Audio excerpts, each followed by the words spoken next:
ആ കുതിര വീണ് അത് ആ കാരണം കൊണ്ട് ഞാൻ കുതിരപ്പുറത്തുനിന്ന് വീണു. പ്രത്യേക അനുഭവം തന്നെയാണ്. എനിക്ക് മാത്രമേ ആ ഒരു അനുഭവം കിട്ടിയുള്ളൂ എന്ന് എനിക്ക് തോന്നുന്നു. വേറെ ആർക്കും അങ്ങനെ ഇറങ്ങാനുള്ള അനുവാദം കിട്ടിയില്ല. കുറ്റിക്കാട്ടമ്പലം എന്ന് പറഞ്ഞ എൻ്റെ വീടിൻ്റെ അടുത്തുള്ള ആ ക്ഷേത്രത്തിൽ നിന്ന് കൈലാസം വരെ എന്ന് പറയുന്നത് ആ ഒരു യാത്ര, അതെനിക്ക്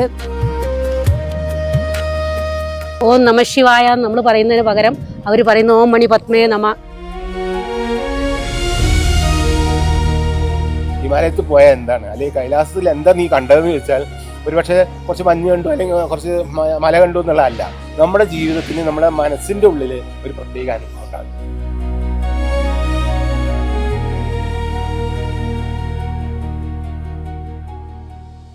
നമസ്കാരം. ഭക്തിയുടെയും അനുഭൂതിയുടെയും ഹിമാലയൻ ദൃശ്യവിസ്മയങ്ങൾ പ്രേക്ഷകരിലേക്ക് പകർന്നു നൽകിയ കൈലാസ തീർത്ഥം പരമ്പരയുടെ 19ാം അധ്യായത്തിലേക്ക് എല്ലാ പ്രേക്ഷകർക്കും സ്വാഗതം.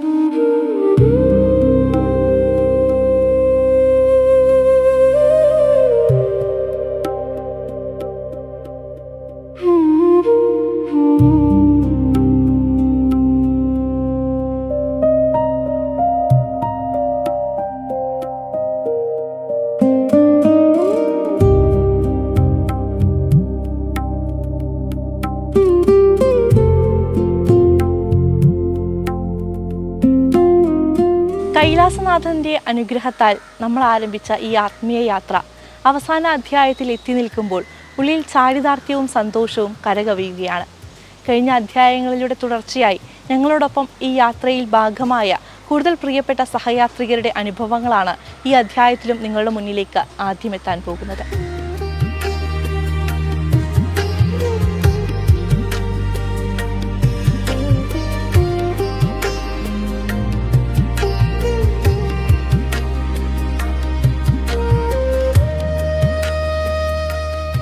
യാത്രയില് നമുക്ക് അമ്മയുടെ സ്നേഹം പോലെ ഒരുപാട് സ്നേഹം തന്ന ഒരാളാണ് ബിന്ദു ചേച്ചി. അപ്പൊ ബിന്ദു ചേച്ചിയുടെ അനുഭവം കൂടി നമുക്ക് ചോദിക്കാം. അത് ബിന്ദു ചേച്ചിയെ കുറിച്ച് പറയൂ. എൻ്റെ പേര് ബിന്ദു എന്നാണ്. തൃശ്ശൂരാണ് വീട്. ഞാനൊരു അഡ്വക്കേറ്റാണ്. തൃശ്ശൂർ ബാറിൽ പ്രാക്ടീസ് ചെയ്യണു. പിന്നെ ഹസ്ബൻഡ്, 2 മക്കള്, അങ്ങനെ കുടുംബമായിട്ട് ഞങ്ങൾ. രണ്ടാമത്തെ വട്ടമാണ് കൈലാസത്തിലേക്ക് വരുന്നത്. അതെ. അപ്പൊ ആദ്യത്തെ വട്ടം ഒരു യാത്രികയായിരുന്നു, പക്ഷെ ഇപ്പൊ ഒരു സംഘാടക, ഒരു ടീം ലീഡർ ആണ്. അതെ. എങ്ങനെയുണ്ട് ആ വ്യത്യാസം? എങ്ങനെയുണ്ട്? അത് ഭയങ്കര വ്യത്യാസം തന്നെയാണ്. കാരണം മധു എന്ന് പറഞ്ഞിട്ടുണ്ടെങ്കിൽ എൻ്റെ ബ്രദറാണ്, എൻ്റെ അമ്മയുടെ ബ്രദറിൻ്റെ മോനാണ്. അങ്ങനെ ഒരു റിലേഷൻഷിപ്പ് കൂടെ ഞങ്ങൾക്കുണ്ട്. മധുവിൻ്റെ കൂടെയുള്ള യാത്ര എന്ന് പറഞ്ഞാൽ ഏറ്റവും എന്താ പറയുക, ഞങ്ങൾക്ക് ഏറ്റവും സന്തോഷമായിട്ടുള്ളൊരു കാര്യമാണ്. കഴിഞ്ഞ പ്രാവശ്യം വരാമെന്ന് പറഞ്ഞാൽ ഞാനും ഹസ്ബൻഡും കൂടിയിട്ടാണ് വന്നത്, രാജേട്ടനും കൂടിയാണ് വന്നത്. അപ്പോൾ വന്നു, നമ്മൾ ഏത് കാര്യത്തിനും വരുന്നു, മധു താക്കോല് തരുന്നു, പോണു, കഴിക്കണു, അങ്ങനെ നമ്മൾ ആ ഒരു ഇതാണ്. ഗസ്റ്റാണ്. അപ്പൊ എനിക്കൊരു വിലയുണ്ടായിരുന്നു. ഇപ്പൊ ഗസ്റ്റ് അല്ല, മധുപ്പന് ടീം ലീഡർ ആയിട്ടാണ് എടുത്തിരിക്കുന്നത്. അപ്പൊ മാക്സിമം എന്നാൽ പറ്റാവുന്ന ഹെൽപ്പ് മധുവിന് ചെയ്യാൻ പറ്റിയെന്ന് തോന്നുന്നു. എനിക്ക് ഞാൻ മാക്സിമം എഫേർട്ട് എടുത്തിട്ടുണ്ട്. നമുക്കറിയാലോ, നമ്മളൊരു 87-89 ആളുകളുടെ സംഘമായിരുന്നു. അപ്പൊ ഈ 89 പേരെ ഒപ്പം കൊണ്ടുപോകാന്ന് പറയുന്നത് ഒരിക്കലും ഒരു എളുപ്പമുള്ള ടാസ്ക്. നിങ്ങൾ 4 ടീം ലീഡേഴ്സും ഒരുപാട് പണിയെടുത്തിട്ടുള്ള ഒരു യാത്രയാണ്. അതിലേക്ക് കൊണ്ടു ഞങ്ങളുടെ മരുന്നുകളെല്ലാം കോർഡിനേറ്റ് ചെയ്തിരിക്കുന്നത് ബിന്ദു ചേച്ചിയാണ്. സാഗയിലുള്ള നൈറ്റ്, ഫസ്റ്റ് നൈറ്റ് നമുക്ക് ഒരിക്കലും മറക്കാൻ പറ്റില്ല. കാരണം ഒരുപാട് പേര് വീണു പോയിട്ടുള്ള നൈറ്റ്. എങ്ങനെയാണ് അന്നത്തെ അനുഭവങ്ങൾ? ഇത് കഴിഞ്ഞ പ്രാവശ്യം പറയുകയാണെങ്കിലും ഇതേ ഒരു അവസ്ഥ ഞാൻ ഫേസ് ചെയ്തിട്ടുണ്ട്. കാരണം എന്താ വെച്ചാൽ സാഗയിലെത്തിയപ്പോൾ ഒരുപാട് പേര് ഡൗൺ ആയി. ഞങ്ങൾ ഒരു ടീമിൽ അന്ന് 25 പേരായിരുന്നു. 25 പേരിൽ പലരും ഇതുപോലെ ഛർദി, വയർ അപ്സെറ്റ് ആവുക, പിന്നെ ഓക്സിജൻ കിട്ടാതെ. അപ്പോൾ ആ ഒരു ഫേസ് ഞങ്ങൾ കഴിഞ്ഞു പോയോണ്ട് എനിക്കൊരു ഐഡിയ ഉണ്ടായിരുന്നു ഈ പ്രാവശ്യം എന്തൊക്കെ വരും, എങ്ങനെയൊക്കെ ആവും. അതൊരു എക്സ്പീരിയൻസ് എനിക്ക് ഭയങ്കരമായിട്ട് ഗുണം ചെയ്തു. അതുകൊണ്ട് മരുന്നിപ്പം അത് പറയുന്ന പോലെ തന്നെ എനിക്ക് മരുന്ന് കൊടുക്കാനോ അവർക്ക് അവർക്ക് എന്തൊക്കെ അഡ്വൈസ് കൊടുക്കണം എന്നുള്ളതൊക്കെ എനിക്ക് ഭംഗിയായിട്ട് ചെയ്യാൻ പറ്റി. കൈലാസ ദർശനം എന്ന് പറഞ്ഞാൽ ആദ്യത്തെ ആദ്യത്തെ എക്സ്പീരിയൻസ് എന്ന് പറഞ്ഞിട്ടുണ്ടെങ്കിൽ ഒരു ഡിഫറെൻ്റ് ആയിട്ടുള്ള ഇതിലായിരുന്നു. ഇത് ആദ്യത്തെ എക്സ്പീരിയൻസ് പറഞ്ഞു കഴിഞ്ഞാൽ നമ്മൾ വന്ന് വടക്കുന്നാഥൻ്റെ ഇതിലേക്കാണ് നമുക്ക് വരാൻ പറ്റിയത്. മറ്റേ അഷ്ടപത് പോകാൻ പറ്റിയില്ല. കാരണം എന്ന് വെച്ച് കഴിഞ്ഞാൽ അന്ന് ദർശനം കിട്ടിയിട്ടുണ്ടായിരുന്നില്ല, വെച്ചാൽ കാലാവസ്ഥ അനുകൂലമായിരുന്നില്ല. പക്ഷെ വടക്കുന്നാഥിൽ വന്നിട്ട് ഞങ്ങളൊരു 3 മണിക്കൊക്കെ വന്നിട്ട് രാത്രി 9 മണി വരെ അവിടെ ഇരുന്നു. അപ്പോൾ എല്ലാവരും ഇങ്ങനെ വടക്കുന്നാഥിനെ ഫേസ് ചെയ്തിട്ട് പറയണം, അയ്യോ എനിക്ക് ഓരോന്ന് അവർക്ക് ആ വടക്കുന്നാഥിൻ്റെ ഓരോരോ ഫേസസ് കാണാൻ പറ്റുള്ളൂ എന്നാണ് പറയുന്നത്. അത് കേൾക്കുമ്പോൾ എനിക്കൊന്നും പറ്റിയില്ലല്ലോ, എനിക്കൊന്നും കാണില്ല, എനിക്ക് എന്തോ ഇങ്ങനെ ഇത് അങ്ങനെ ഒരു ഫീലായിരുന്നു. എന്നാൽ ഒരു ഈവനിങ് ആയപ്പോൾ ഇവിടെ ഒരു കാര്യമുണ്ട്, ഇവിടെ ബാത്റൂമിൻ്റെ കാര്യങ്ങളൊക്കെ പലരും പറഞ്ഞിട്ടുണ്ടായിരിക്കും. അപ്പം ഞങ്ങൾ ഓപ്പൺ എയറിലാണ് ബാത്റൂമിൽ പോകാൻ വേണ്ടി ഞാനും എൻ്റെ ഷാലിമ പറഞ്ഞ എൻ്റെ ഫ്രണ്ടും രമചേച്ചി പറഞ്ഞിട്ട് ഞങ്ങൾ മൂന്നാളും കൂടി രാത്രി ഇതുപോലെ പുറത്തേക്കൊന്ന് ഇറങ്ങി. എന്നിട്ട് ഞങ്ങൾ ഓപ്പൺ എയറിൽ ഇതൊക്കെ കഴിഞ്ഞ് തിരിഞ്ഞു നോക്കുമ്പോൾ കൈലാസനാഥിൻ്റെ മുന്നിൽ 3 ഇങ്ങനെ പ്രകാശ വലയം, അതുപോലെ തന്നെ ചന്ദ്രനോട് ഉദിച്ച് നിൽക്കുക. പിന്നെ അതിങ്ങനെ 3 പ്രാവശ്യം അതിങ്ങനെ കുറേ പ്രാവശ്യം ഇങ്ങനെ മിന്നി. ആ ഒരു അനുഭവമാണ് അന്ന് കിട്ടിയത്. അത് ഞാൻ വിചാരിച്ചു എനിക്ക് മാത്രമാണോ എന്ന് പറഞ്ഞ് നോക്കുമ്പോൾ ഞങ്ങൾ 3 ആളും ഒരേപോലെ നിന്ന് കരയായിരുന്നു. അപ്പം അങ്ങനെ ഭഗവാൻ നീ കണ്ടില്ല എന്നുള്ള സങ്കടം എനിക്കന്ന് മാറ്റി തന്നിട്ടുണ്ട്. ഇത്തവണ അങ്ങനെയെന്ന് പറഞ്ഞിട്ടുണ്ടെങ്കിൽ എനിക്ക് കഴിഞ്ഞ പ്രാവശ്യം ഗോൾഡൻ കൈലാസ് കിട്ടിയില്ല, അഷ്ടപത് കിട്ടിയില്ല, അത് രണ്ടും കിട്ടി. ഇപ്പോൾ പറയുന്ന പോലെ എൻ്റെ മനസ്സിലിങ്ങനെ നിറഞ്ഞു കിടക്കുക. അതുകൊണ്ട് പ്രത്യേകിച്ച് എനിക്ക് എന്താണെന്നുള്ളൊരു ഫീൽ എനിക്ക് മനസ്സിലാവണില്ല. അങ്ങനത്തെ ഒരു അവസ്ഥയിലാണ്. ഇനി ഒരിക്കൽ കൂടി കൈലാസനാഥനെ വരാൻ പിന്നെ മധു ചേച്ചി പോരുന്നോന്ന് ഒരൊറ്റ വാക്ക് ചോദിച്ചാൽ മതി, ഞാൻ ഉടനെ കയറിയിരിക്കണ്ടാവും. നമ്മൾ പറയില്ലോ ഒരുപാട് കഷ്ടതകളുണ്ട് നമ്മൾ പോകുമ്പോൾ. ചേച്ചി പറഞ്ഞതുപോലെ ബാത്റൂം ഫെസിലിറ്റീസ്, ഭക്ഷണം, ഹൈ ഓൾട്ടിറ്റ്യൂഡ് സിക്നസ്, അങ്ങനെ കുറേ പ്രശ്നങ്ങളുണ്ട്. പക്ഷെ ഒരിക്കൽ പോയവര് വീണ്ടും പോകണം എന്നാണ് ആഗ്രഹിക്കുന്നത്. അത് ആ പവറാണ്, അവിടെ നിന്ന് കിട്ടുന്ന ഒരു എനർജി ലെവൽ ഉണ്ടല്ലോ, അത് നമുക്ക് പറഞ്ഞാൽ മനസ്സിലാവില്ല. അതിപ്പോഴല്ല ഉണ്ടാവുക, അത് നമുക്ക് പതുക്കെയാണ് അത് നമ്മൾക്ക് വർക്കൗട്ട് ആവുക. നമ്മുടെ ക്യാരക്ടറിന് ഒരുപാട് ചേഞ്ചസ് വരും. നമുക്ക് മറ്റുള്ളവരെ കൺവിൻസ് ചെയ്യാനോ അവരുടെ കാര്യങ്ങൾ കുറച്ചുകൂടെ എന്തെങ്കിലും എഫക്റ്റീവായിട്ട് ചെയ്യാനോ അതൊക്കെ നമുക്കൊരു പതുക്കെ നമ്മൾ അതിലും കൂടെ കോൺസെൻട്രേറ്റ് ചെയ്യണം കേട്ടോ. അപ്പം നമുക്ക് അങ്ങനത്തെ ഒരു എനർജി ലെവൽ, അതന്നെ നമുക്കൊരു എനർജി ലെവൽ വരും. ഞങ്ങൾക്ക് വളരെ കാലത്തെ ഒരു ആഗ്രഹമാണ് കൈലാസത്തിന് വരിക എന്നത്. കാരണം സംസ്കൃതമായിരുന്നു ഞാൻ സെക്കൻഡ് ലാംഗ്വേജായി പഠിച്ചിരുന്നത്. ആ കാലത്ത് മാരസംഭവം, രഘുവംശം അങ്ങനെയുള്ള കഥകളൊക്കെ പഠിക്കുന്ന സമയത്ത് ഹിമാലയത്തെക്കുറിച്ചുള്ള വർണ്ണനകൾ ധാരാളം വരുന്നത് ഒരു സംസ്കൃത ഭാഷയിലാണ്. അസ്ത്യുത്തരസ്യന്തിശി ദേവതാത്മ ഹിമാലയോ നാമ നഗാധിരാജ പൂർവാപരോതോയ നിതിംബഗഹ്യ സ്ഥിതപ്രതിവ്യായുവ മാനദണ്ഡ. ആ കവിതയൊക്കെ നമ്മൾ പഠിക്കുന്ന സമയത്ത് നമ്മുടെ മനസ്സിലുള്ള ഒരാഗ്രഹം, ഏറ്റവും വലിയൊരു ആഗ്രഹമാണ് വടക്കുന്നാഥനെ ഒന്ന് കാണുക എന്നത്. ഇനി മാഷെ സംബന്ധിച്ച് പറയുകയാണെങ്കിൽ മാഷ് എപ്പോഴും പറയുന്നത് ആ മാനസരോവരം ഒന്ന് കാണുക, അതിൽ നീന്തിത്തുടിക്കുന്ന അരയന്നങ്ങൾ, അതിനൊക്കെ ഒന്ന് കാണുക എന്നത് മാഷിൻ്റെ ഏറ്റവും വലിയൊരു ആഗ്രഹമായിരുന്നു. ഇനി ഞങ്ങൾ രണ്ടുപേരും ഇപ്പോൾ കൈലാസത്തിലേക്ക് വന്ന് ഇത്രയും നല്ലൊരു യാത്രാനുഭവമായിരുന്നു. അഷ്ടപത് കണ്ട സമയത്ത് എനിക്ക് ഏറ്റവും അധികം നിർവൃതി ഉണ്ടായൊരു സന്ദർഭം എന്ന് പറഞ്ഞിട്ടുണ്ടെങ്കിൽ എനിക്കങ്ങനെ ആ അഷ്ടപത് നോക്കിയിരിക്കുന്ന സമയത്ത് തോന്നി നന്ദികേശൻ്റെ മുൻപിലിരിക്കുന്ന ആ നന്ദികേശൻ്റെ രൂപം, അതേപോലെ തന്നെ ഹിമം നേരിട്ട് ഇറങ്ങി വരുന്നൊരു പ്രതീതിയായിരുന്നു. കണ്ടപ്പോൾ ഞാൻ എൻ്റെ മനസ്സ് നിറഞ്ഞ് കരഞ്ഞുപോയി. ഇനി ഒരുപാട് നേരം ഇരുന്ന് എനിക്ക് ഭഗവാനെ പ്രാർത്ഥിക്കാൻ, കുറേ നേരം ഇരുന്ന് ഞാൻ ഭഗവാനെ പ്രാർത്ഥിച്ചു. ആ ശ്ലോകങ്ങൾ, പഴയ കാലത്ത് പഠിച്ച ശ്ലോകങ്ങൾ, അതുപോലെ തന്നെ പുതുതായിട്ട് നമ്മൾ ഏറ്റവും കൂടുതൽ പ്രാർത്ഥിക്കാനുള്ള സന്ദർഭം എനിക്ക് അവിടുന്ന് കിട്ടി. എല്ലാവരും ചരണസ്പർശിലേക്ക് കുറേ പേര് മുകളിലേക്ക് കയറിപ്പോയപ്പോൾ അവിടുന്ന് പോലീസുകാർ താഴേക്ക് ഇറക്കി. അപ്പോൾ ആരോ പറഞ്ഞു നമ്മുടെ യൂണിഫോം എല്ലാവരും കൂടി ഒന്നിച്ച് കയറിയോണ്ടാണ് തിരിച്ചിറങ്ങേണ്ടി വന്നത് എന്ന് പറഞ്ഞപ്പോൾ നമ്മൾ ചെയ്യാൻ പാടില്ലാത്തൊരു കാര്യമാണ്. ആ യൂണിഫോം ഊരി വെച്ച് എൻ്റെ കയ്യിലുണ്ടായിരുന്ന ആ ബനിയൻ, കുറച്ച് ഊളൻ ബനിയൻ്റെ കയ്യിലുണ്ടായിരുന്നു, ആ ഊളൻ ബനിയനും ഇട്ടിട്ടാണ് ഞാൻ കയറി പോകുന്ന സമയത്ത് തണുത്ത് വിറച്ച് നമുക്ക് തിരിച്ച് തന്നെ ഇറങ്ങണമെന്ന തോന്നലുണ്ടായി. പക്ഷേ എന്ത് വന്നാലും വെള്ളിയാഴ്ച മുകളിൽ കയറി 2-3 ആൾക്കാർ മാത്രമേ അവിടെ ഉണ്ടായിരുന്നുള്ളൂ. അവിടെ കയറിയിരുന്ന് ഒരു അരമണിക്കൂറോളം ഇരുന്ന് ഞാൻ ധ്യാനിച്ചു. കുറേ നേരം ഭഗവാനെ പ്രാർത്ഥിച്ചു. വടക്കുന്നാഥൻ്റെ ആ രൂപം, നമ്മൾ ആ മഞ്ഞുമല ഉരുകി വരുന്ന പോലെയായിരുന്നു ആ ഹിമം ഉരുകി വന്നിരുന്നത്.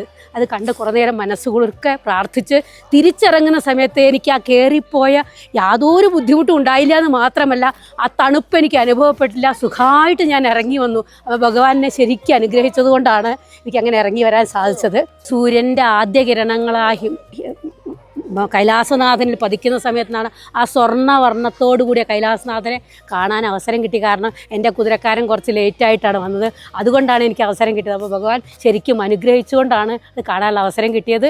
അത് കഴിഞ്ഞ് സ്വല്പം നമ്മൾ മുകളിലേക്ക് കയറിയതിന് ശേഷം അവിടെ പിന്നീട് നടക്കേണ്ട അവസ്ഥയായിരുന്നു. കുതിരപ്പുറത്തുനിന്ന് ഇറങ്ങുന്നതിൻ്റെ ഒരു 5 മിനിറ്റ് മുൻപായിട്ട് ആ കുതിരപ്പുറത്തുനിന്ന് ഞാൻ കുതിര വീണ് അത് ആ കാരണം കൊണ്ട് ഞാൻ കുതിരപ്പുറത്തുനിന്ന് വീണു. എൻ്റെ കാലിന് അല്ലെങ്കിൽ കുറച്ച് പ്രശ്നങ്ങളുള്ളതാണ്. ആ കാല് മുഴുവൻ മടങ്ങി, എനിക്ക് കാല് തെന്നി, എനിക്ക് നടക്കാൻ ബുദ്ധിമുട്ടായിരുന്നു. കുറച്ച് ദൂരം അവനും ഞാനും കൂടി അവിടെ ഇരുന്നു. എന്നിട്ടും ഞാൻ ആ യാത്ര എൻ്റെ ഒരു സഹായി മാത്രമല്ല, എൻ്റെ സ്വന്തം അമ്മ കൈപിടിച്ച് നടത്തും പോലെയാണ് അവൻ എന്നെ, അത്രയും സ്നേഹത്തോടു കൂടി എൻ്റെ കയ്യും പിടിച്ചിട്ടാണ് അവൻ എന്നെ കൊണ്ടുവന്ന് താഴെ ഇറക്കുന്നവരെ കൊണ്ടുവന്നത്. മാനസികമായിട്ട് അതൊരു നമുക്ക് പറഞ്ഞ് മറ്റൊരാൾക്ക് വിവരിച്ചു കൊടുക്കാൻ കഴിയില്ല എന്താണ് ഹിമാലയത്തിൽ പോയാൽ എന്താണ്, അല്ലെങ്കിൽ കൈലാസത്തിൽ എന്താ നീ കണ്ടതെന്ന് ചോദിച്ചാൽ ഒരുപക്ഷെ കുറച്ച് മഞ്ഞ് കണ്ടു അല്ലെങ്കിൽ കുറച്ച് മല കണ്ടു എന്നുള്ളതല്ല, നമ്മുടെ ജീവിതത്തിന് നമ്മുടെ മനസ്സിൻ്റെ ഉള്ളിൽ ഒരു പ്രത്യേക അനുഭവം ഉണ്ടാകും. അതാണ് ഏറ്റവും ഉള്ളത്. പിന്നെ ഈ യാത്രയിൽ എവിടെയും നമ്മൾ കാണുന്നത് വൈവിധ്യങ്ങളാണ്. നമ്മൾ ഇന്ന് വരെ കണ്ടതിന് അതിനേക്കാൾ അവിടെ പല ഒരു പാവം, നമ്മുടെ ഇവിടുത്തെ പാവം എന്ന് പറയുന്നത് ഉദ്ദേശിക്കുന്നത് വളരെ കുറഞ്ഞ വസ്ത്രങ്ങളൊക്കെ ധരിച്ചുകൊണ്ടുള്ള ആ ആളുകളുടെ ആ നമസ്കാരം, അത് കണ്ടു കഴിഞ്ഞാൽ അവർക്ക് ഇത്രയും എനർജി എവിടെ നിന്നാണ് കിട്ടുന്നത്? ഒരു എനർജിയുടെ ഒരു സോഴ്സ് അവരിലുണ്ട്. അതാ ഹിമാലയവുമായിട്ട് ബന്ധപ്പെടുത്തിയിട്ട് അല്ലെങ്കിൽ കൈലാസവുമായി ബന്ധപ്പെടുത്തി മാത്രം നമ്മൾ കാണുന്നതാണ്. രാവിലെ 4 മണിക്ക് പോലും അവർ ആ പ്രാർത്ഥനയിലാണ്. അവരുടെ നീളത്തിനനുസരിച്ച് നമസ്കാരം നമസ്കരിച്ച് വരുന്നു, വീണ്ടും തൊഴുന്നു. ഒരു നിത്യ അഭ്യാസികൾക്ക് മാത്രം കഴിയുന്ന ഒരു പ്രവൃത്തിയാണ് എനിക്ക് കാണാൻ കഴിയുന്നത്. ആ ഓം മണി പത്മേ നമ എന്ന ആ ഒരു സ്തുതി, ഓം നമ ശിവായ നമ്മൾ പറയുന്നതിന് പകരം അവർ പറയുന്ന ഓം മണി പത്മേ നമ എന്നുള്ള ആ ശ്രീചക്രത്തിൽ ഉപയോഗിക്കുന്ന ആ സ്തുതിയും കൊണ്ടാണ് അവർ കൈലാസം മുഴുവൻ. ഇത്തരത്തിലൊരു ചാനൽ ഞങ്ങളുടെ കൂടെ ഉണ്ടുകൊണ്ട് ഞങ്ങൾ എപ്പോഴും കോഷ്യസ് ആയിരുന്നു. എവിടെ വെച്ചിട്ടാണ് ഇവര് നമ്മളെ കാണുന്നത്, എവിടെ വെച്ചാണ് നമ്മൾ എടുക്കുന്നത് നോക്കുന്നത്. നമ്മൾ ഏറ്റവും ഫാമിലിയർ ആയിട്ടുള്ള ഒരു ചാനൽ നമ്മുടെ കൂടെ ഉണ്ടെന്ന് പറയുന്നത് നമുക്കൊരു ഇൻട്രസ്റ്റിംഗ് ആയിട്ടുള്ള കാര്യമായിരുന്നു. ഭഗവാനോടുള്ള സ്നേഹം എനിക്ക് പറഞ്ഞറിയിക്കാൻ പറ്റില്ല. എനിക്ക് എൻ്റെ അച്ഛൻ്റെ സ്ഥാനത്ത് ഞാൻ കണ്ടിട്ടുള്ള ഭഗവാൻ കുഞ്ഞുനാൾ മുതൽ ഞാൻ പറഞ്ഞത് ശിവഭക്തിയാണ്. ഭഗവാനാണ് എന്നെ ജീവിതത്തിൻ്റെ ഓരോ സ്റ്റെപ്പും എന്നെ കൊണ്ട് നടത്തിച്ച് ഇവിടം വരെ എത്തിച്ചത്. അപ്പം എൻ്റെ അത്രയും വലിയൊരു ആഗ്രഹമായിരുന്നു കൈലാസ ദർശനം. കൈലാസം എന്ന് പറഞ്ഞാൽ അൾട്ടിമേറ്റ്, ശിവഭഗവാന്റെ ആ അൾട്ടിമേറ്റ്, നമ്മൾ ഏറ്റവും ഹയസ്റ്റ് ലെവൽ. അത് ആ കുറ്റിക്കാട്ടമ്പലം എന്ന് പറഞ്ഞാൽ എൻ്റെ വീടിൻ്റെ അടുത്തുള്ള ആ ക്ഷേത്രത്തിൽ നിന്ന് കൈലാസം വരെ എന്ന് പറയുന്നത് ആ ഒരു യാത്ര,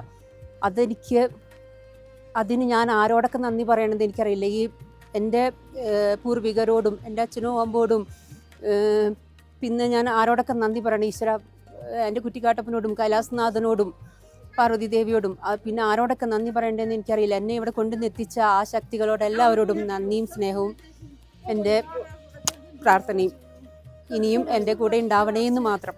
യാത്രയിൽ ഉടനീളം എന്താ പറയുക, 100% സാറ്റിസ്ഫൈഡ് ആണ്, 100% ഫുള്ളായിട്ടാണ് ഞാൻ വന്നിട്ടുള്ളത്. ഓരോ സ്റ്റെപ്പും നമുക്ക് കംപ്ലീറ്റ് അങ്ങനെയാണ് വന്നിട്ടുള്ളത്. നമുക്ക് കിട്ടിയ പോട്ടറായാലും നമുക്ക് നമ്മുടെ കൂടെ ഉണ്ടായിരുന്ന നമുക്ക് ഒരു കാര്യത്തിലും നമുക്ക് ഒരു നെഗറ്റീവ് പറയാനില്ല, ഒന്നും നമുക്കൊരു സങ്കടം പറയാനില്ല, ഒന്നുമില്ല.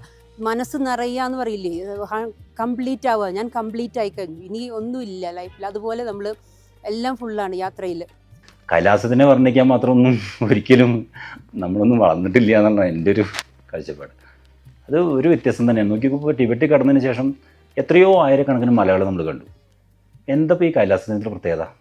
സാധാരണ ഒരു മല, ഒരു മഞ്ഞുമല, അതിനപ്പുറം എന്താ? പക്ഷെ അത് അനുഭവിച്ച് തന്നെ അറിയണം. അല്ലാണ്ട് ഇപ്പോൾ നമുക്കൊരിക്കലും അത് നേരത്തെ പറഞ്ഞ മാതിരി പറഞ്ഞറിയിക്കാൻ പറ്റില്ല, അനുഭവിക്കുക തന്നെ വേണം. അതായത് യാത്ര പോകുമ്പോൾ നമുക്ക് പല അനുഭവങ്ങളും സാധാരണ ഉണ്ടാവാറുണ്ട്. ഇപ്പോൾ കാഠ്മണ്ഡുവിൽ വന്നപ്പോൾ തുടങ്ങിയിട്ട് താമസിക്കുമ്പോൾ ആശ്രമത്തിൽ താമസിച്ചു. അതിനുശേഷം ഇവരെ കണ്ടുമുട്ടുമ്പോൾ ഉണ്ടായിരുന്ന അനുഭവം, മധുചേട്ടൻ കണ്ടപ്പോൾ തന്നെ പറഞ്ഞു മുന്നേ അവിടെ കണ്ടിട്ടുള്ള ഒരു പരിചയം, എവിടെയോ കണ്ടിട്ടുണ്ടെന്ന് തോന്നുന്നു എന്നുള്ളൊരു അങ്ങനൊരു അവിടെ നിന്ന് തന്നെ തുടങ്ങി സ്റ്റാർട്ടിങ്. പിന്നെ എന്താ പറയുക, യാത്രയിൽ മാനസരോവറിൽ ചെന്നപ്പോൾ നമ്മൾ കുളിക്കണു, എല്ലാവരും ഭയങ്കര തണുപ്പാണ്, ആരും കുളിക്കാൻ കൂട്ടാക്കിയില്ല. അപ്പോൾ എന്നോട് പറഞ്ഞു ഇറങ്ങിക്കോളൂ പറഞ്ഞു. ചൈന ഗവൺമെൻറ് സാധാരണ നമ്മളോട് ഇറങ്ങാൻ അനുവാദമില്ല. ഞാൻ ഇറങ്ങി കുളിക്കണം എന്ന് ആഗ്രഹം ഉണ്ടായിരുന്നു, പക്ഷേ തോർത്ത് കയ്യിൽ വെക്കാത്തതുകൊണ്ട് പഞ്ചസ്നാനം പറഞ്ഞ പോലെ കയ്യും കാലും മുഖമൊന്ന് കഴുകി തലയും കഴുകി, എന്നിട്ടൊന്ന് മേലെ കയറി കയ്യും കാലൊക്കെ മരവിച്ചു എന്ന് ചുരുക്കം. പക്ഷെ അതൊരു പ്രത്യേക അനുഭവം തന്നെയായിരുന്നു. എനിക്ക് മാത്രമേ ആ ഒരു അനുഭവം കിട്ടിയുള്ളൂ എന്ന് എനിക്ക് തോന്നുന്നു. വേറെ ആർക്കും അങ്ങനെ ഇറങ്ങാനുള്ള അനുവാദം കിട്ടിയില്ല.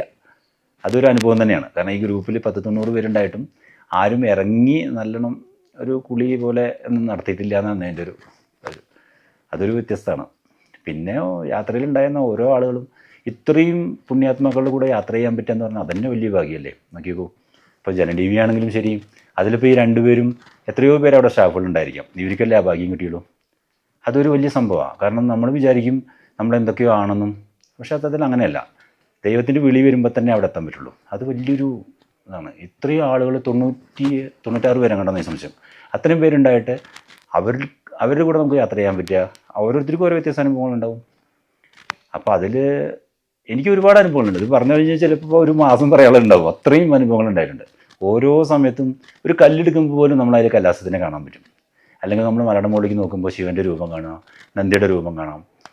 അത് കൈലാസം എന്ന് പറഞ്ഞാൽ അവർണ്ണനീയം തന്നെ പറയാം, നമുക്ക് പറഞ്ഞറിയിക്കാൻ പറ്റില്ല, അത്രയും അനുഭവം തന്നെയാണ്. തുടക്കത്തിൽ ഒരു എന്താണ് ഭയങ്കരമായി നമ്മൾ ഇതുവരെ കണ്ട ഒരു ടെറൈനേ അല്ലായിരുന്നു കൈലാസം, കേദാർ, ബദരി അല്ലെങ്കിൽ ആദി കൈലാസം. ഇത് ഈ ഒരു ടെറൈനുമായിട്ടൊന്നും യാതൊരു വിധ സാമ്യവും ഇല്ലാത്ത മറ്റൊരു വേറൊരു ലോകം എന്ന് തന്നെ നമുക്ക് പറയാം. അത് കഴിഞ്ഞ് എന്താണ് ഞങ്ങൾ സാഗയിൽ നിന്നാണ് പോണിയാണോ അതോ നടന്നിട്ടാണോ എന്നുള്ളത്. നടന്നിട്ടാണെങ്കിൽ എല്ലാവരും പോർട്ടർ ചൂസ് ചെയ്യും, അല്ലെങ്കിൽ പോണി. അങ്ങനെ ഒരു ഇത് വന്നത് മധുചേട്ടൻ രാവിലെ പറഞ്ഞു എന്താണ് പോണിയാണോ പോർട്ടറെയാണോ ചൂസ് ചെയ്യുന്നതെന്ന് ഇൻഫർമേഷൻ ഈവനിങ്ങിനോടുകൂടി കൊടുക്കാൻ പറഞ്ഞു. ഓക്കെ, ഞാൻ എൻ്റെ മനസ്സിൽ നടന്നു തന്നെ അത് കംപ്ലീറ്റ് ചെയ്യണമെന്ന് തന്നെയായിരുന്നു. പക്ഷെ പെട്ടെന്ന് എൻ്റെ കാലിന് ഒരു ചെറിയൊരു വേദന തോന്നി തുടങ്ങി. അപ്പോൾ ഞാൻ എൻ്റെ റൂംമേറ്റായിട്ടുള്ള ഒരു ചേച്ചിയെടുത്ത് പറഞ്ഞു, ചേച്ചി ഇത് നടക്കേണ്ടെന്നതിൻ്റെ സിമ്പലാണോ എന്ന് ചോദിച്ചു. പൊതുവേ വലിയ ആരോഗ്യ പ്രശ്നങ്ങളൊന്നും എനിക്കില്ല, ഞാനിങ്ങനെ പറഞ്ഞു. എന്നിട്ട് വൈകുന്നേരം ഓക്കെ പോർട്ടർ തന്നെ ചൂസ് ചെയ്തു, അതായത് നടന്ന് തന്നെ കംപ്ലീറ്റ് ചെയ്യാം എന്ന് ചൂസ് ചെയ്തു. അത് കഴിഞ്ഞ് യാദൃച്ഛികമായിട്ട് മധുചേട്ടൻ രാത്രി റൂമിൽ ഒരു ആവശ്യത്തിന് വേണ്ടി വന്നു, സംസാരിച്ചു. അപ്പോൾ ചേട്ടൻ ഒരു സജഷൻ മുന്നോട്ട് വെച്ചു, ഒരു പോണി തന്നെ ചൂസ് ചെയ്തോളൂ, നടന്ന് കംപ്ലീറ്റ് ചെയ്യാൻ പറ്റുമെങ്കിൽ കംപ്ലീറ്റ് ചെയ്യുക എന്ന് പറഞ്ഞു. അപ്പോൾ അപ്പോഴും ഒരു എന്താണ് രണ്ടൊരു മനസ്സോടുകൂടി തന്നെയാണ് ഞാൻ പറഞ്ഞത് ഓക്കെ പോണി എന്ന് പറഞ്ഞത്. പക്ഷേ അന്നും ഇതുപോലെ ഭയങ്കര കാലിന് നല്ലൊരു വേദനയായിരുന്നു. കാരണം അപ്പോഴും എൻ്റെ മനസ്സിൽ നടന്നു പോകാം, അല്ലെങ്കിൽ രാവിലെ അത് ക്യാൻസൽ ചെയ്യാം എന്നുള്ളൊരു തീരുമാനം. ഞാൻ ഉറങ്ങിയിട്ടില്ല രാത്രി. അപ്പം ഞാനിങ്ങനെ ഡിസിഷൻ ശരിക്കും ചെയ്തു, വേണ്ട എന്തായാലും പോണി തന്നെ പോവാം എന്ന് പറഞ്ഞു. കുറച്ച് ആ ഒരു ഡിസിഷൻ എടുത്ത് കുറച്ച് സമയം കഴിഞ്ഞപ്പോൾ ആ പെയിൻ അങ്ങ് മാറി. എനിക്കത് പിന്നെ ഒരു അത്ഭുതമായിട്ട് എനിക്കത് ഫീൽ ചെയ്തത് അപ്പോഴൊന്നും അല്ല. വന്നു, നമ്മൾ യാത്ര തുടർന്ന് ഫസ്റ്റ് ഡേ ദറാപ്പൂക്കിൽ എത്തി. അവിടെ ഞങ്ങൾ നേരത്തെ പോണി ആയതുകൊണ്ട് തന്നെ കുറച്ച് നേരത്തെ എത്തി. വെറുതെ ഞാൻ ഇങ്ങനെ കൈലാസം കണ്ടിങ്ങനെ ഞാൻ നടക്കാനിങ്ങനെ ഇറങ്ങിയപ്പോൾ എൻ്റെ കൂടെ ഒരു ചേച്ചി മായ എങ്ങോട്ടാണെന്ന് ചോദിച്ചു. ഞങ്ങൾ ജസ്റ്റ് ചേച്ചി പോയി അതിൻ്റെ അടുത്ത് നിന്ന് ഒരു ഫോട്ടോയൊക്കെ എടുത്തിട്ട് വരാമെന്ന് പറഞ്ഞു നടന്ന് ഞങ്ങളിങ്ങനെ എന്താണ് ഒരു സൈഡിൽ കൂടെ കയറി മുന്നോട്ട് പോയി. ഒരു 2 പേര് ഫ്രണ്ടിലേക്ക് പോകുന്നുണ്ടായിരുന്നു, ഞങ്ങൾ അവരെ പുറകെ അങ്ങ് പോയി. പക്ഷേ ഒരു സ്റ്റേജ് കഴിഞ്ഞപ്പോൾ ദേഹമൊക്കെ വല്ലാത്തൊരു ഫീല്, പറഞ്ഞറിയിക്കാൻ വയ്യ, എന്തോ വല്ലാത്തൊരു വൈബ്രേഷനോ എന്തൊക്കെയോ ഫീൽ ചെയ്തു. മുന്നോട്ട് ഇങ്ങനെ പൊക്കോണ്ടിരിക്കുകയാണ്. എന്നിട്ട് ഒരു സ്റ്റേജ് എത്തിയപ്പോൾ പിന്നെ എന്തോ അങ്ങോട്ട് പോണ്ട എന്ന മനസ്സിങ്ങനെ ഭയങ്കരമായിട്ട് പുറകിലേക്ക് വലിക്കുകയാണ്. അങ്ങനെ തിരിഞ്ഞു നോക്കിയപ്പോൾ എൻ്റെ കൂടെ വന്ന ചേച്ചി കുറച്ച് താഴെ നിന്ന് ചേച്ചി ഭയങ്കരമായിട്ട് കരയുകയാണ്. ചേച്ചി എന്നോട് ഇങ്ങനെ, ചേച്ചി ദേവിയാണ് അതിൽ കാണുന്നത്, ചേച്ചിയുടെ ഉപാസനാമൂർത്തി. ചേച്ചി ഇങ്ങനെ ഭയങ്കരമായിട്ട് കരയാണ്. ഞാൻ കുഞ്ഞുനാൾ മുതൽ അർദ്ധനാരീശ്വര സങ്കല്പത്തിൽ വിശ്വസിക്കുന്ന ഒരാളാണ്. എൻ്റെ തൊട്ടടുത്ത് ദേവീക്ഷേത്രവും മഹാദേവൻ്റെ ക്ഷേത്രമുണ്ട്. അതുകൊണ്ട് തന്നെ പിന്നെ നെടുമ്പങ്ങാട്, ഞാൻ എൻ്റെ സ്കൂളിലെല്ലാം നെടുമ്പങ്ങാടാണ്. അവിടെ ഞങ്ങൾക്ക് ഒരു അർദ്ധനാരീശ്വര ടെമ്പിളുണ്ട്, അപൂർവങ്ങളിൽ അപൂർവമാണ്, കോയിക്കൽ പാലസിനടുത്തുള്ള. അപ്പോൾ കുഞ്ഞുനാൾ മുതൽ അവിടെ പോകുന്നതുകൊണ്ടാവാം ആ സങ്കല്പം മനസ്സിലാക്കി കുറച്ച് പോയത്. ശരിക്കും ഞാനത് കണ്ടു. ആ കോയിക്കൽ ക്ഷേത്രത്തിൽ നമ്മൾ എന്താണ് അണിയിച്ചൊരുക്കിയ ഒരു ഇത്, അല്ലെങ്കിൽ പ്രദോഷ ടൈമിൽ അണിയിച്ചൊരുക്കിയ ദീപാരാധന നമ്മൾ തൊഴുന്ന ആ ഒരു രൂപം ഞാൻ ശരിക്കും കണ്ടു. അത് കഴിഞ്ഞ് എപ്പോഴോ കുഞ്ഞുനാൾ മുതൽ ഇങ്ങനെ ഉറങ്ങുന്നത് അമ്മയുടെ അച്ഛൻ്റെ പാദങ്ങൾ കെട്ടിപ്പിടിച്ചാണ് 2 പേരുടെ രൂപം. അത് നന്നായി തെളിഞ്ഞ് കണ്ടു. അത് കഴിഞ്ഞ് എനിക്ക് മാത്രമാണോ ഇത് തോന്നുന്നത് എന്ന് ചോദിച്ചപ്പോൾ ചേച്ചിയും ഇങ്ങനെ ഓരോന്ന് ചേച്ചിയും പറയുന്നുണ്ടായിരുന്നു. എന്നിട്ട് പെട്ടെന്ന് നോക്കിയപ്പോൾ നമ്മുടെ അനന്തപത്മനാഭൻ, ഞാൻ തിരുവനന്തപുരംകാരി തന്നെയാണ്, സോ എനിക്ക് പത്മനാഭസ്വാമി കഴിഞ്ഞിട്ടേ വേറൊന്നും ഉള്ളൂ. അനന്തശയനം ശരിക്കും ദർശിച്ചു. പറയാൻ കഴിയില്ല, അപ്പോഴും ഇത് ചരണസ്പർശമാണോ ഒന്നൊന്നും ഞങ്ങൾ അറിയുന്നില്ല. ഭയങ്കരമായിട്ട് പൊട്ടിക്കരഞ്ഞു പോയി. കാരണം അറിയാതെ ഭഗവാൻ കൊണ്ടെത്തിച്ചത് സ്വന്തം അടുക്കിലേക്കാണെന്നുള്ള ഒരു ഫീൽ, അത് പറയാൻ കഴിയില്ല. വല്ലാത്തൊരു അനുഭവമായിരുന്നത്. അവിടെയും ഇതുപോലെ എല്ലാവരും എന്താണ് ഭഗവാനെ കണ്ട് എല്ലാവരും പൊട്ടിക്കരയുകയാണ്. ഒരാൾ പോലും എന്താണ് വെറുതെ നോക്കി നിന്നിട്ടില്ല. കാരണം സന്തോഷത്തിൻ്റെയോ ഇല്ലെങ്കിൽ എന്താണെന്ന് അറിയില്ല, ആ ഒരു മുഹൂർത്തം എങ്ങനെ വിശേഷിപ്പിക്കണമെന്ന് അത്രയും എല്ലാവരുടെ മനസ്സ് തുറന്ന് ഒരു ഫീൽ, എന്താണ് ആ ഫീലെന്ന് ഓരോരുത്തർക്കും ഓരോ രീതിയിലാവും. ശരിക്കും നമ്മുടെ അച്ഛനും അമ്മയായിട്ട് തന്നെയാണ് കാണുന്നതും ഭഗവാനെയും പാർവതി ദേവിയും. ആ ഒരു മൊമെന്റ് എനിക്ക് അറിയില്ല അത് ഓവർകം ചെയ്തത് എങ്ങനെയാണെന്ന്. അത് കഴിഞ്ഞ് ഇപ്പോൾ കഴിഞ്ഞ ദിവസം ഒരു ഗസ്റ്റ് മീറ്റിംഗ് ഉണ്ടായിരുന്നു. ഒന്നും പറയട്ട, മധുചേട്ടൻ ഗ്രൂപ്പിന് ഒരു താങ്ക്സ് പറഞ്ഞ് നിർത്തണമെന്ന് തുടങ്ങിയതാണ്. അവിടെയും കൺട്രോൾ പോയി. പിന്നെ ഞാൻ രാത്രി ഒരുപാട് ഭജിച്ചു എനിക്ക് അതിൽ നിന്ന് താഴേക്ക് ഇറങ്ങി വരാൻ. ഇപ്പോഴും ആ ഒരു മൊമെന്റിലേക്ക് എനിക്ക് വല്ലാത്തൊരു ഫീലിലേക്ക് ഞാൻ തിരിച്ചു പോകുന്നു. ഓം നമഃ ശിവായ. സഹയാത്രികരുടെ മനോഹരമായ അനുഭവങ്ങൾ കേട്ടല്ലോ. ഇനി ഈ യാത്രയെക്കുറിച്ച് പറയുമ്പോൾ ഒഴിച്ചുകൂടാനാകാത്ത ഞങ്ങളുടെ ഈ സ്വപ്നയാത്രയെ യാഥാർത്ഥ്യമാക്കി മാറ്റിയ ഒരു കൂട്ടം മനുഷ്യരെക്കുറിച്ചാണ് പറയാനുള്ളത്. തീർത്ഥയാത്ര.com. അതെ, ലോകത്തിലെ ഏറ്റവും ദുർഘടവും അപകടകരവുമായ ഈ യാത്രകളിലൊന്നാണ് കൈലാസ മാനസരോവർ യാത്ര. എന്നാൽ ഒരു ഘട്ടത്തിലും ഞങ്ങൾക്ക് യാതൊരു പ്രയാസവും അനുഭവപ്പെടാത്ത രീതിയിൽ കൃത്യമായ സുരക്ഷയോടും മികച്ച താമസ സൗകര്യങ്ങളോടും എല്ലാം കൂടി പരിചയസമ്പന്നരായ ഗൈഡുമാരെയും ഒരുക്കി തന്ന് ഈ തീർത്ഥയാത്ര.com ആണ് ഞങ്ങളുടെ ഈ യാത്ര ഇത്രയും മനോഹരമാക്കിയത്. ഈ യാത്രയിലുടനീളം ഒരു കുടുംബത്തെ പോലെ ഞങ്ങൾക്ക് നൽകിയ സ്നേഹത്തിനും കരുതലിനും ഓരോ നിമിഷവും ഞങ്ങളെ ചേർത്തു പിടിച്ചതിനും തീർത്ഥയാത്ര.comന്റെ മുഴുവൻ ടീമിനും മധുചേട്ടനും ഞങ്ങളുടെ ഹൃദയം നിറഞ്ഞ നന്ദി അറിയിക്കുകയാണ്. അതുപോലെ തന്നെയാണ് ഈ യാത്രയിലുടനീളം ഒരേ മനസ്സോടെ ഞങ്ങൾക്കൊപ്പം നിന്ന ഞങ്ങളുടെ പ്രിയപ്പെട്ട സഹയാത്രികർ. ഇന്ത്യയുടെ വിവിധ കോണുകളിൽ നിന്നും എത്തിയ ആ മനുഷ്യർ നൽകിയ സ്നേഹവും പിന്തുണയും വാക്കുകൾക്ക് അപ്പുറമാണ് എന്ന് പറയാം. ഒരു ചെറിയ തളർച്ച പോലും അനുഭവപ്പെടാതെ ഈ യാത്ര മനോഹരമായി പൂർത്തിയാക്കാൻ കഴിഞ്ഞത് അവരുടെ കൂടി കരുതലിൻ്റെ ഭാഗം തന്നെയാണ്. ഇന്ത്യയിലുടനീളം വലിയൊരു കുടുംബത്തെ സമ്മാനിച്ച ഞങ്ങളുടെ ഓരോ സഹയാത്രികർക്കും ഞങ്ങളുടെ ഹൃദയം നിറഞ്ഞ സ്നേഹം പറയുകയാണ്. തീർത്ഥയാത്ര സത്യത്തിൽ ഒരു ട്രാവൽ കമ്പനി എന്നുള്ള രീതിയിൽ തുടങ്ങിയിട്ടുള്ളൊരു പ്രസ്ഥാനമല്ല. അത് തുടങ്ങിയതല്ല, അത് എങ്ങനെയോ സംഭവിച്ചു പോയതാണ്. കാരണം വ്യക്തിപരമായിട്ട് ഒരുപാട് യാത്രകൾ ചെയ്തിരുന്ന ഒരാളാണ് ഞാൻ. ആരെയും യാത്രയ്ക്ക് കൊണ്ടുപോയിരുന്നില്ല. ഞാൻ യാത്രകൾ ചെയ്യാൻ ഇഷ്ടപ്പെട്ടിരുന്ന ആളായിരുന്നു. യാത്രകളെ പറ്റി എഴുതിയിരുന്നു, അതൊക്കെ ഫേസ്ബുക്കിൽ പബ്ലിഷ് ചെയ്തിരുന്നു അല്ലാതെ യാത്രയ്ക്ക് ആരെയും കൊണ്ടുപോയിരുന്നില്ല. അപ്പോൾ ഞാൻ എൻ്റെ സമയത്ത് ഞാൻ പഞ്ചകൈലാസ യാത്രയ്ക്ക് വേണ്ടിയിട്ട് ശ്രമിക്കുന്ന സമയത്ത് ഇത്രയധികം വിവരങ്ങൾ നമുക്ക് ഓൺലൈനിൽ ലഭ്യമല്ലായിരുന്നു. അപ്പോൾ ഒരുപാട് പേരെ ഫോൺ വിളിച്ചും ഒരുപാട് ലാൻഡ് ലൈൻ നമ്പറുകളിലൊക്കെ വിളിച്ചും അപ്പോൾ പലയിടത്തു നിന്നും കിട്ടുന്ന വിവരങ്ങളൊക്കെ പലതും അവിടെ ചെല്ലുമ്പോഴാണ് അറിയുന്നത് മുഴുവൻ തെറ്റായിരുന്നു. റൂം ബുക്ക് ചെയ്ത് തരാമെന്ന് പറഞ്ഞ ആൾക്കാർ പിന്നെ അവിടെ ചെല്ലുമ്പോൾ ഫോൺ എടുക്കാതിരിക്കുക, പിന്നെ റൂം അന്വേഷിച്ച് രാത്രിയും പകലും തണുപ്പത്ത് തെളിഞ്ഞിരിക്കുക, അങ്ങനെയൊക്കെയുള്ള ഒരുപാട് അനുഭവങ്ങൾ നമുക്കുണ്ടായിരുന്നു. അപ്പോൾ അതുകൊണ്ട് തന്നെ പോകുന്ന എല്ലാ സ്ഥലങ്ങളിൽ നിന്നും ഇത്തരത്തിൽ യാത്ര സംഘടിപ്പിക്കാൻ പറ്റുന്ന വിശ്വസ്തരായ ആൾക്കാരുടെ നമ്പറുകൾ നമ്മൾ മേടിച്ചു കൊണ്ടുവരാറുണ്ട്. ഈ നമ്പറുകൾ നമ്മളെ വിളിക്കുന്ന ആർക്കും നമ്മൾ അറേഞ്ച് ചെയ്ത് കൊടുക്കാറുണ്ട്. യാത്ര അറേഞ്ച് ചെയ്യാൻ പറയുന്നവർക്ക് ഇന്ന നമ്പറിൽ വിളിച്ചോളൂ. ചിലർക്ക് ഭാഷാ പ്രശ്നം ഉണ്ടാകുമ്പോൾ നമ്മൾ തന്നെ വിളിച്ച് അറേഞ്ച് ചെയ്ത് കൊടുക്കാറുണ്ട് യാത്ര. ഇങ്ങനെയാണ് നമ്മുടെ തീർത്ഥയാത്ര എന്നുള്ള രീതിയിൽ മുന്നോട്ട് പോയി. തീർത്ഥയാത്ര എന്നുള്ളൊരു സങ്കല്പം, ഒരു സ്ഥാപനം എന്നുള്ളൊരു സങ്കല്പം ഉണ്ടായിരുന്നില്ല. പിന്നെ ഒരു ടീം എന്നോട് ആവശ്യപ്പെടുകയാണ് ഒരു യാത്ര കൊണ്ടുപോകാൻ പറ്റുമോ. അപ്പം ഞാൻ മുമ്പൊരു ഗ്രൂപ്പ് ടൂറിൽ പോലും ഞാൻ പങ്കെടുത്തിട്ടില്ല. അത് എപ്പോഴും യാദൃശ്ചികമാണ് ജീവിതത്തിൽ പലതും സംഭവിക്കുന്നത് പറഞ്ഞാൽ ഞാൻ ഒരിക്കൽ പോലും ഒരു ഗ്രൂപ്പ് ടൂറിൽ പങ്കെടുക്കാത്ത ഒരാളാണ്. ഏതെങ്കിലും ഒരു ഗ്രൂപ്പ് എങ്ങനെയാണ് ഒരു ടൂർ നടത്തുന്നത് എന്നുള്ളത് എനിക്ക് അനുഭവമില്ല. ഞാൻ ആ ഒരു ഗ്രൂപ്പിൽ മെമ്പറായിട്ട് ഒരിക്കൽ പോലും പോയിട്ടില്ല. അപ്പോൾ അങ്ങനെ ഒരു ടീം എന്നോട് ആവശ്യപ്പെടുന്നു. ഞാൻ പറഞ്ഞു എനിക്ക് ഈ മേഖലയെ പറ്റി ഒരു അറിവില്ലാത്ത ഒരാളാണെന്നുള്ള രീതിയിൽ പറയുന്നു. അവർ പറയുന്നു സാറില്ല നമുക്ക് പോവാം എന്ന് പറയുന്നു. ആ യാത്രയിൽ ഒരു ചാർധാം യാത്രയായിരുന്നു. ഒരു ചാർധാം യാത്രയിൽ ഒരു യാത്രാ സംഘാടകർ പ്രതീക്ഷിക്കാൻ പറ്റാത്ത എല്ലാ ദുരനുഭവങ്ങളും നമുക്ക് പ്രകൃതിയിൽ നിന്നും അന്തരീക്ഷത്തിൽ നിന്നൊക്കെ നമുക്ക് നേരിടേണ്ടി വന്നു. അപ്പോൾ ആ യാത്രയെ നമ്മൾ മറികടന്ന് പോയപ്പോഴാണ് നമുക്ക് ഈ യാത്ര സംഘടിപ്പിക്കാൻ പറ്റും എന്നുള്ളൊരു തിരിച്ചറിവ് വരുന്നതും. പിന്നീട് ആ യാത്രയിൽ പങ്കെടുത്ത അംഗങ്ങളുടെ നിർബന്ധപ്രകാരമാണ് നമ്മൾ പതുക്കെ ഒരു ചെറിയ പ്രദേശങ്ങളിലേക്ക് ഗ്രൂപ്പ് യാത്രകൾ സംഘടിപ്പിക്കാൻ തുടങ്ങും. അത് പിന്നീട് ഒരു പ്രസ്ഥാനമായി മാറി. അപ്പോൾ ഒരു കമ്പനി എന്നുള്ള അല്ലെങ്കിൽ B2B ആയിട്ടുള്ള നമുക്ക് ഓഫറുകളൊക്കെ കിട്ടാൻ വേണ്ടിയിട്ട് നമ്മളതിൻ്റെ രജിസ്ട്രേഷൻ കാര്യങ്ങളൊക്കെ ചെയ്തു എന്നുണ്ടെങ്കിൽ പോലും ഇപ്പോഴും തീർത്ഥയാത്രയാണ് ഞാനൊരു ട്രാവൽ കമ്പനി എന്ന് പറയില്ല, അതൊരു ട്രാവൽ കമ്മ്യൂണിറ്റിയാണ്. തീർത്ഥാടനങ്ങൾ ചെയ്യാൻ ആഗ്രഹിക്കുന്ന മനസ്സുകളുടെ ഒരു കൂട്ടായ്മയാണ്. ഇപ്പോൾ ഇവിടെ വരുന്ന ഒരുപാട് പേര്, യാത്രകൾ സംഘടിപ്പിക്കുന്ന ഒരുപാട് പേര്, നമ്മുടെ കൂടെ സംഘാടകരായി വരുന്ന എല്ലാവർക്കും അറിയാവുന്നൊരു കാര്യമാണ്.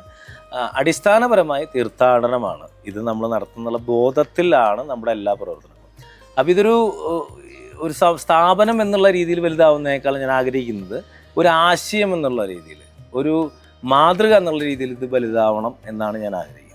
ഈ മഹായാത്രയിലെ സകല കാഴ്ചകളും തൻ്റെ ക്യാമറയ്ക്കുള്ളിലാക്കിയ ഞങ്ങളുടെ ജനം TV ഡിജിറ്റൽ ഡിപ്പാർട്ട്മെൻറ്റിൻ്റെ HOD ആയിട്ടുള്ള വിഷ്ണു, കടുത്ത ഓൾട്ടിറ്റ്യൂഡ് സിക്നസ്സിലും വിറയ്ക്കുന്ന പനിയും വന്ന് ശരീരം പൂർണ്ണമായി തളർന്നുപോയ നിമിഷങ്ങളിൽ പോലും തൻ്റെ ബുദ്ധിമുട്ടുകളെല്ലാം മാറ്റി നിർത്തിക്കൊണ്ട് ആ മഞ്ഞുമലകളിൽ വിഷ്ണു ക്യാമറ ചലിപ്പിച്ചു എന്നുള്ളതാണ് യാഥാർത്ഥ്യം. ചൈനീസ് പോലീസ് ഞങ്ങളുടെ ക്യാമറകൾ പിടിച്ചെടുത്തപ്പോൾ പോലും തളരാതെ തൻ്റെ മൊബൈൽ ഫോണിൽ ഒപ്പിയെടുത്ത ദൃശ്യങ്ങളാണ് നമ്മൾ പല അധ്യായങ്ങളിലും മുന്നിലേക്ക് കണ്ടത്. വിഷ്ണുവിനെ ക്യാമറയ്ക്ക് മുന്നിൽ കാണുന്നത് കുറവാണെങ്കിലും ക്യാമറയ്ക്ക് പിന്നിലായിരുന്നു വിഷ്ണു കൂടുതലും എന്ന് പറയാം. അതോടൊപ്പം തന്നെ സ്ക്രീനിന് പിന്നിൽ നിന്ന് ഈ ദൃശ്യങ്ങൾക്ക് ജീവൻ നൽകിയ ഞങ്ങളുടെ എഡിറ്റർ സജുരാജ്. കടുത്ത പ്രതികൂല സാഹചര്യങ്ങളിൽ പകർത്തിയെടുത്തതുകൊണ്ട് തന്നെ ഫുട്ടേജുകളിൽ ഞങ്ങൾക്ക് വലിയ പരിമിതികളുണ്ടായിരുന്നു. എന്നാൽ ലഭിച്ച ഫുട്ടേജുകളുടെ പരിമിതികളെല്ലാം മായ്ച്ചു കളഞ്ഞുകൊണ്ട് അതിൽ നിന്നും ഏറ്റവും മനോഹരമായ രംഗങ്ങൾ കോർത്തിണക്കി ഇത്രയും ഗംഭീരമായ ഒരു ദൃശ്യവിരുന്ന് ഒരുക്കിയത് സജുരാജിൻ്റെ അളവറ്റ അധ്വാനമാണ്. ജനം ടി വിയിലൂടെ ഞങ്ങൾക്ക് ലഭിച്ച ഏറ്റവും വലിയൊരു അനുഗ്രഹമായിരുന്നു ഈ കൈലാസ യാത്ര പ്രേക്ഷകരിലേക്ക് എത്തിക്കാൻ സാധിച്ചു എന്നുള്ളത്. 19 അധ്യായങ്ങളിലൂടെ കൈലാസ മലനിരകളും മാനസരോവരവും അതിശയകരമായ ആചാരങ്ങളും നിങ്ങളിലേക്ക് എത്തിക്കാൻ കഴിഞ്ഞതിൽ ഞങ്ങൾ തികച്ചും കൃതാർത്ഥരാണ്. തുടക്കം മുതൽ ഒടുക്കം വരെ ഞങ്ങളെ നെഞ്ചിലേറ്റിയ ജനം ടി വിയുടെ പ്രിയപ്പെട്ട പ്രേക്ഷകർക്ക് എത്ര നന്ദി പറഞ്ഞാലും മതിയാകില്ല. കൈലാസനാഥൻ്റെ ദിവ്യമായ അനുഗ്രഹവും ശാന്തിയും നിങ്ങൾക്കും നിങ്ങളുടെ കുടുംബത്തിനും ഉണ്ടാകട്ടെ എന്ന് പ്രാർത്ഥിച്ചുകൊണ്ട് നമസ്തേ.